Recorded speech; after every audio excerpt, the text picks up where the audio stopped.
অবশ্যই সবচেয়ে শান্তির জায়গা হচ্ছে নিজের পরিবার, নিজের বাবা মা। শিকড়ের টানে পরিবারের কাছে ফিরে আসতে পারি। দেখেন আমার ছোট্ট ছানা, সেও কিন্তু দাদিকে এবং আম্মুকে হেল্প করছে। মাশাআল্লাহ অনেক ভালো একটি দিন কাটলো, অনেক জার্নি করে এসেছি, তারপরে কিন্তু শরীরে কোনো ধরনের টায়ার্ডনেস নাই। কালকে রাতে ঘুমও কম হয়েছে, তারপরেও আলহামদুলিল্লাহ বেশ ভালো লাগছে। আসসালামু আলাইকুম, কেমন আছেন আমার প্রিয় ইউটিউব এবং ফেসবুক বন্ধুরা? আশা করি সবাই অনেক অনেক ভালো আছেন। আজকের এই বরকতময় দিনে সবাইকে জানাচ্ছি অনেক অনেক শুভেচ্ছা, অভিনন্দন এবং দোয়া। আল্লাহ তাআলা সবার জীবন অনেক সুখী সুন্দর করুক এবং বরকতময় করুক। পবিত্র শবে বরাতের সুন্দর একটি ভিডিও নিয়ে আপনাদের মাঝে চলে এসেছি। আর আজকে আমরা এসেছি রাজবাড়ী থেকে সিরাজগঞ্জে, মানে তাফসিরের দাদু বাড়িতে, মানে আমার বাড়িতে। শিকড়ের টানে নারীর টানে চড়ে আসলাম বাবা মার পানে। তো ছোট্ট একটি ব্লগ ভিডিও নিয়ে আপনাদের মাঝে ফিরে এসেছি। আসলে এত ব্যস্ত যে আমরা ভিডিও বানাতেও পারছি না, ভিডিও ভিউ দিতে পারছি না, মানে যা একটা অবস্থা। যারা আমাদের খুব ক্লোজ ফ্রেন্ড তারা তো জানেনই, কি আর বলবো। তারপরেও ভালো লাগা থেকে একটু হলেও চেষ্টা করি, বাড়িতে এসেছি, টুকিটাকি একটু আব্বু আম্মুর সাথে সময় কাটাচ্ছি, সেটাই আপনাদের সাথে একটু তুলে ধরার চেষ্টা করছি। আশা করি আপনাদের ভালো লাগবে। আসলে রাস্তার ভিডিও খুব একটা করিনি এবং বের হওয়ার সময়ও কোনো কিছু ভিডিও করিনি। গতকালকেই সব ব্যাগপত্র গুছিয়েছিলাম, সেগুলোও ভিডিও করিনি, আসলে কিছুই ভিডিও করিনি। তার পথেই হালকা একটু ভিডিও করলাম, বাসে অল্প একটু করেছি। আর বাস থেকে নেমে এই যে এখন আমাদের গ্রামের মধ্য দিয়ে চলে যাচ্ছি এই মাদ্রাসা, কবরস্থান, মসজিদ। এটা আমার খুব চিত্তিকাতর একটা জায়গা, সেজন্য হালকা একটু ভিডিও করে নিয়েছি। প্রিয় গ্রামের মধ্য দিয়ে যাচ্ছি, আর কি একটা শীতল হাওয়া যেন হৃদয়টা শীতল করে দিচ্ছে। এত ভালো লাগা যেটা ভাষায় প্রকাশ করতে পারবো না। আলহামদুলিল্লাহ বাড়িতে সহি সালামতে এসে অনেকটা সময় পার করেছে। আর যে তাফসির তার দাদুর সাথে বেশ টাইম স্পেন্ড করছে। চিংগাম খাওয়া হয়নি তোমার? দাদা কি কি পড়ালো? আর কি পারাইছে? ওরে বাবা, 6টা মুরগি গুনছো? আর কি করছো? কক কোনটা কক? কক কোনটা কক? আছে কক কোনটা? আর হেন হেন কোনটা? হেন সাদাটা কক, মানে মোরগ। আসার পরে আর কোনো ভিডিওই নেওয়া হয়নি। তো এখন ওই যে আব্বু আম্মু ইফতার করবেন। আব্বু আম্মু সবে বরাতের জন্য 3টা রোজা রেখেছেন, আজকে শেষ রোজা। আর আমরা তো আজকেই এসেছি। তো আব্বু আম্মুর জন্য কিছু ফল কেটে নিয়েছি। এখানে কমলা আছে, আপেল আছে, পেয়ারা আছে, বড়ই আছে, সেই সাথে কলা আছে। আর আমার এই যে প্রিয় নয়া টেস্টের কেকটা নিয়ে এসেছি। আপাতত আরও কিছু খাবার দাবার রেডি হচ্ছে, আমি একটু এগুলো কেটে নিলাম। আর এদিকে যে রান্না বান্নার আয়োজনে কিন্তু রুটি বানানো হচ্ছে।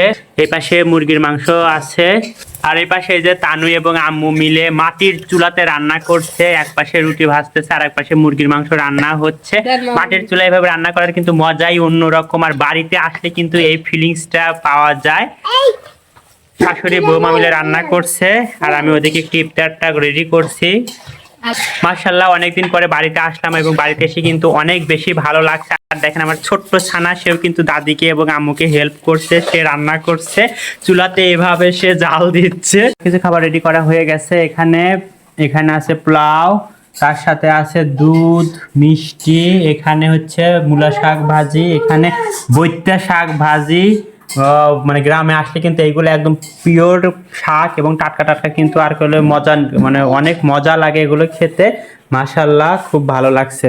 এই যে তাফসির কি সুন্দর করে কিন্তু চুলাতে জাল দিচ্ছে, এইভাবে এরকম পাতা এবং অন্যান্য জ্বালানিগুলো কিন্তু ভিতরে ঢুকিয়ে দিচ্ছে। আর আম্মু আব্বু ইফতার করলেন, নামাজ পড়তে গেছেন আব্বু। আর এখন আমি আর তাফসির এখানে বসে বসে কিন্তু এগুলো আমরা হেল্প করছি, তাই না বাবা? তুমি খুশি? খুব খুশি? ওরে শোনা বাবা রে। মাটির চুলাতে রান্নাগুলো কিন্তু আসলে অনেক বেশি সুস্বাদু হয় এবং অন্যরকম একটা ফ্লেভার পাওয়া যায়। এক পাশে ভাত হচ্ছে, আর অল্প সময় আগে কিন্তু দেওয়া হয়েছে, তাতেই কিন্তু ভাতের যে মানে বলক ওঠা শুরু করে দিয়েছে। আর এই পাশে এই যে মুরগির মাংস কিন্তু অলমোস্ট হওয়ার পথে। তো আসলে মাটির চুলায় রান্না এটা কিন্তু গ্রামেই সম্ভব, যদিও গ্যাসের চুলা আছে। এই যে গ্যাসের চুলা আছে, এখানে কিন্তু এই যে মাংস আছে, তারপরেও কিন্তু মাটির চুলাতে রান্না অন্যরকম একটা স্বাদ আসে। মাটির চুলাতে আর একটা এখানে বিশেষত্ব বলে, এটা হচ্ছে বন্ধু চুলা। এই যে একটু আগুনের তাপও কিন্তু বাইরে বের হয় না, পুরোটাই এখানে পাতিলে লাগছে। অল্প একটু এখানে মানে ফাঁকা করা, আর ধোঁয়াগুলো কিন্তু বাইরে এখন দেখাতে পাচ্ছি না, বাইরে একটা পাইপ দিয়ে বের হয়ে চলে যাচ্ছে। এটা হচ্ছে বন্ধু চুলা বলে। এই চুলাগুলো কিন্তু অনেক বেশি উপকারী।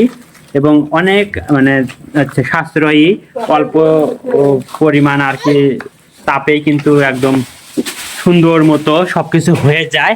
এইগুলো কিন্তু আসলেই অনেক বেশি কার্যকরী। গ্রামের মানুষের কিন্তু অনেকেই বলে গ্রামের মানুষ সহজ সরল, কিন্তু এখন সময়ের সাথে যুগের সাথে টেকনোলজির সাথে গ্রামের মানুষ কিন্তু এগিয়ে গেছে। গ্রামে বসেও কিন্তু গ্যাসে রান্না করা হচ্ছে, সেই সাথে অন্য সব কিছুতেও কিন্তু রান্না করা হচ্ছে। শহরের সাথে গ্রামও কিন্তু এখন পাল্লা দিয়ে সামনের দিকে এগিয়ে যাচ্ছে। আর যা আগুন নিভে গেছে, তাপসির বলছে বাবা ফু দাও ফু দাও। এত পণ্ডিত আমার ছেলেটা, একবার একটা কিছু বললে হয় সে সবকিছু বোঝে। একবার আগুন নিভে গেছে, আমি বলছিলাম যে বাবা এখন ফু দিলেই কিন্তু আগুন জ্বলে যাবে। এখন আমাকে আবার জিজ্ঞেস করেছে বাবা কেন ফু দিলে আগুন জ্বলে, মানে এত কিউরিসিটি তার। মাশাল্লাহ মাশাল্লাহ, সবাই তাপসিরের জন্য মাশাল্লাহ বলে দেবেন। তাফসির এখানে কাজ করতেছে, এই জন্য আমি কেয়ারফুলি এখানে বসে আছি। আসলে ওকে মানা করছি, ও সরছে না। তো ওকে আমি বুঝাচ্ছি বাবা এই যে লাঠিটার এই পাশে হাত দিয়ে ধরবে, এই পাশে ভালো, এই পাশে কিন্তু আগুনের মতো গরম হয়ে গেছে, এই পাশটা ভুলেও ধরবে না। ঠিক আছে বাবা, এটা কিন্তু মনে রাখবে। ওকে, মনে রাখবে। আমরা অনেক মজা পাচ্ছি আর অন্যরকম একটা ফিলিংস কাজ করছে। কতদিন পরে বাড়িতে আসলাম, দীর্ঘ 7 মাস পরে, মানে একদম মানে ছুটে এসেছি, এত একটা ভালো লাগা। আসলে গ্রামে এসে মায়ের সাথে বসে মায়ের সাথে কাজ করতে, মাকে একটু হেল্প করতে অনেক বেশি ভালো লাগে, অনেক বেশি শান্তি পাই, অনেক বেশি তৃপ্তি পাই। তাই এইভাবে এসে একটু এখানে কাজ করছি। তবে মাগরিবের নামাজ পড়বো এখন আমি। তবে আম্মু আসলে তারপরে যাব, তাফসিরকে এখানে একা একা রেখে যাব না। আর যেহেতু একটু চুলাতে মানে জাল দিতে হবে, এই কারণে কিন্তু আর মুভ করছি না আপাতত, একটু এখানে থাকছি, একটু পরে নামাজ পড়বো। এতক্ষণ তানু এখানেই ছিল, ও মুরগির মাংসটা এভাবে চুলাতে দিয়ে দিয়েছে, বাকি সব কাজ করলো। ও এখন গেছে নামাজ পড়তে, তো বাকিটা আমি একটু এখন হ্যান্ডেল করছি।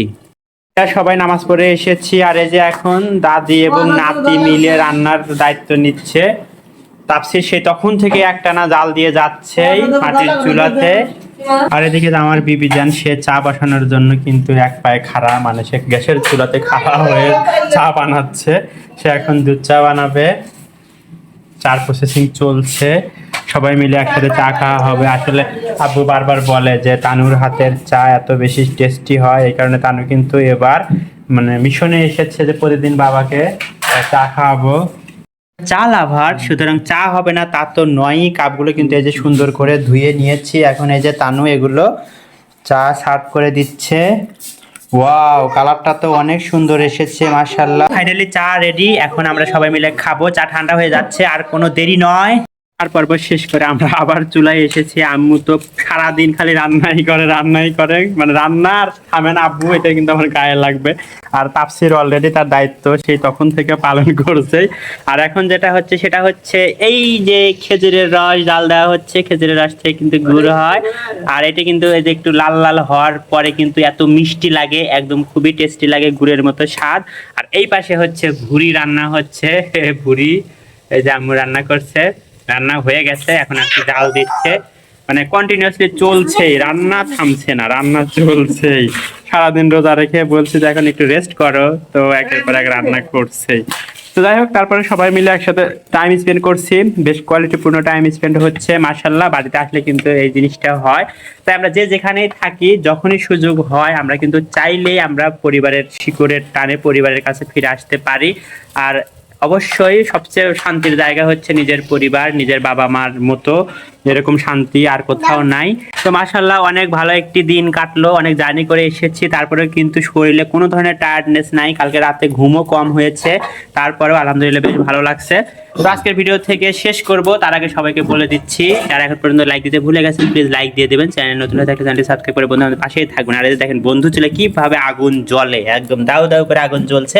এখানে কিন্তু কিছুই দেওয়া নাই, তারপরে প্রচুর হিট উৎপন্ন হচ্ছে। গ্রামের এই একটা জিনিস আমার অনেক বেশি ভালো লাগে। তো সবাই ভালো থাকবেন, সুস্থ থাকবেন, আল্লাহ হাফেজ, আসসালামু আলাইকুম।